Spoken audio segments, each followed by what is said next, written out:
مجھے ایک صاحب نے سوال پوچھا، کہنے لگے میلاد کس کو منانا چاہیے؟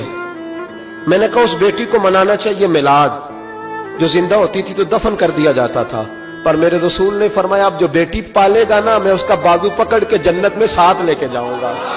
میں نے کہا میلاد اس ماں کو منانا چاہیے جس کا بیٹا گلے میں رسی ڈال کے ماں کو منڈی میں بیچ آتا تھا۔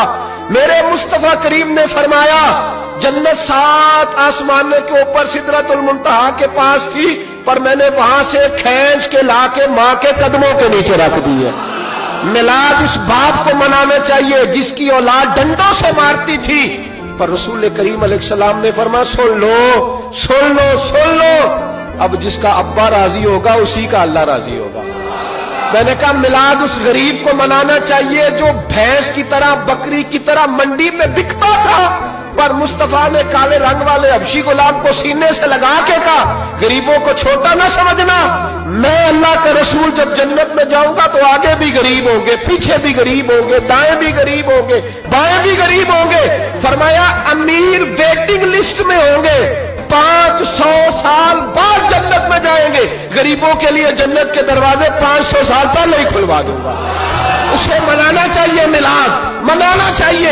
اور میں نے کہا مولوی سن تجھے پوچھتا کوئی نہ، تیرا ذکر کوئی نہ کرتا، لیکن تو ممبر پہ بیٹھا ہے، تو محمد عربی کے نام کا کھا رہا ہے، تو علی کے نام کا کھا رہا ہے، تو عمر عثمان اور ابو بکر کے نام کا کھا رہا ہے، تو حسنین کا صدقہ کھا رہا ہے۔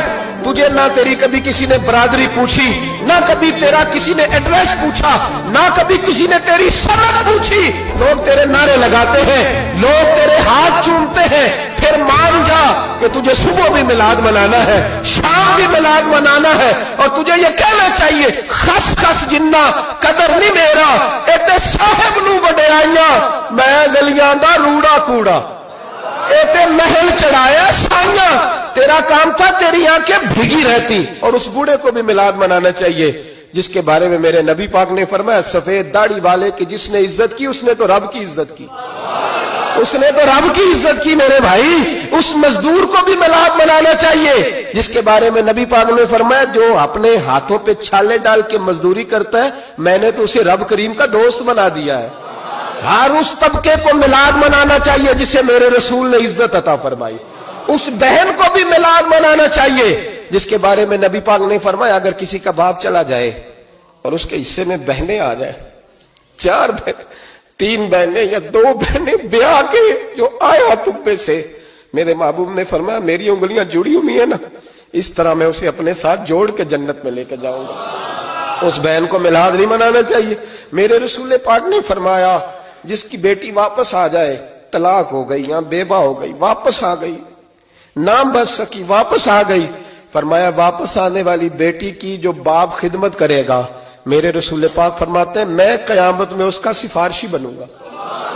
تو اس بیوہ کو اور طلاق یافتہ کو میلاد نہیں منانا چاہیے، وہ اس رسول کا ذکر نہیں کرے گی جس نے اتنا درجہ دے دیا، اتنا نواز دیا، اور تجھے تو صبح و شام میلاد میلاد کرنا چاہیے تھا، تجھے تو صبح و شام درود درود کرنا چاہیے تھا، سلام کے گجرے بھیجنے چاہیے، یا رسول اللہ کہتے تیری زبان جو ہے وہ ہر وقت تر رہنی چاہیے تھی، تو بحث کر رہا ہے، تو اس پہ دلیلیں دے رہا ہے، تو اس پر باتیں کر رہا ہے۔ حضرت عمر سے پوچھنا، حضرت عمر سے جناب اسامہ بن زید رضی اللہ تعالیٰ عنہ حضور کے غلام تھے، نبی پاک ان سے بڑا پیار کرتے تھے۔ ایک جنگ میں پیسے آئے تو حضرت عمر فاروق رضی اللہ تعالیٰ عنہ نے 25,000 دیا اپنے بیٹے کو، اور اسامہ بن زید کو 50,000 دینار دیے۔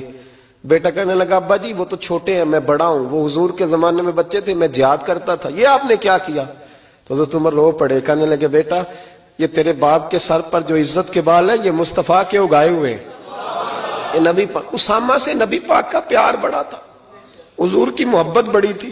بیٹا اس کے ناک سے ریٹ نکلتی تھی تو رسول پاک اپنے ہاتھوں سے صاف کر دیتے تھے، حضور اس کو گود میں بٹھاتے تھے۔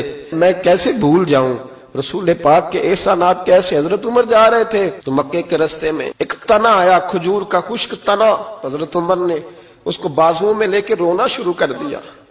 عمر کیا ہوا؟ کہنے لگے یہاں تو میں اونٹ چرایا کرتا تھا، یہاں اور میرا باپ مجھے مارا کرتا تھا، دیکھو آج عمر نعرہ لگاتا ہے تو کیسر و کسرا کہاں، او بھائی اصلہ نال جے نیکی کریے، ہاں اصلہ نال جے اصلہ نال جے نیکی کریے تے وہ نسلاں تاک نہیں بھول دے ہاں بے اصلاں نال نیکی کریے تے پھل کنڈیاں نال تول دے. اور سن تیری دنیا بھی حضور کے صدقے بنی اور تیری قبر میں بھی کوئی ساتھ نہیں جائے گا, کوئی ساتھ نہیں جائے گا. قبر میں بھی مصطفیٰ کریم صلی اللہ ہو. اور دیکھنا قبر کے اندر بھی کبھی کوئی گیا ہے؟ قبر میں بھی رسول پاک, قبر میں بھی رسول پاک, قبر میں بھی رسول پاک.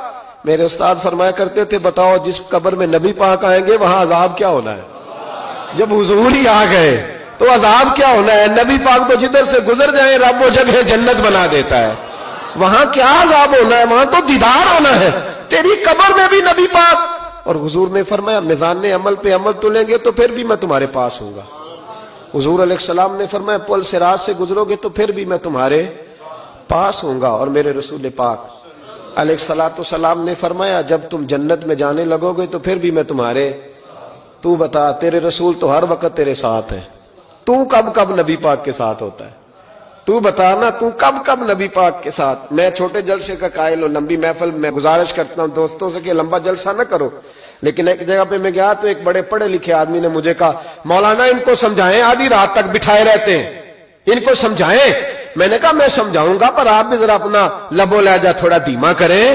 تو پوری رات نہیں نبی پاک کے لیے جاگا اور میرے رسول تو ساری حیات تیرے لیے جاگتے رہے, ساری رات محبوب نے. کیا کہتے ہیں بریلی کے امام اعلی حضرت فرماتے ہیں ان کی مہک نے دل کے غنچے کھلا دیے, وہ جس راہ چل دیے ہیں کوچے بسا دیے ہیں, میرے کریم سے گر قطرہ کسی نے مانگا دریا بہا دیے, دربے بہا دیے ہیں. اور اللہ کیا جہنم اب بھی نہ سرد ہوگا؟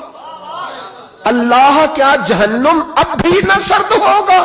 رو رو کے مصطفیٰ نے دریا بہا دیے, رو رو کے مصطفیٰ نے. اور پھر کہنے لگے رو رو کے مصطفیٰ نے ان کے نثار کوئی کیسے ہی رنج میں ہو جب یاد آ گئے ہیں سب غم بھلا دیے, جب یاد آ گئے ہیں سب غم. اسی لیے تو ہم کہتے ہیں میلاد کھل کے مناؤ. رسول پاک کا میلاد بہانے کرتے ہیں, بہانے وہ کرتا ہے جس نے کام نہیں کرنا ہوتا, جس نے کرنا ہوتا ہے وہ بہانے.